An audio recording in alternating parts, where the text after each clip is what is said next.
আসসালামু আলাইকুম সবাইকে। দুই রকমের পিঠা তৈরি করেছি, একটা কলা পাতায় আর একটা তেলে ভেজে। 2 কাপ পরিমাণ চালের গুঁড়ো নিয়েছি আর দিয়ে দিলাম তালটা আমি আগেই জাল দিয়ে রেখেছিলাম। গুড় এবং দুধ দিয়ে একটু শক্ত করে গোলাটা গলবো।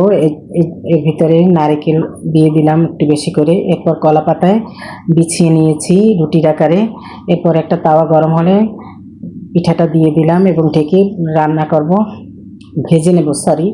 এরপর এই পিঠে ভেজে নিয়েছি, দেখেন খুব সুন্দর কালার হয়েছে।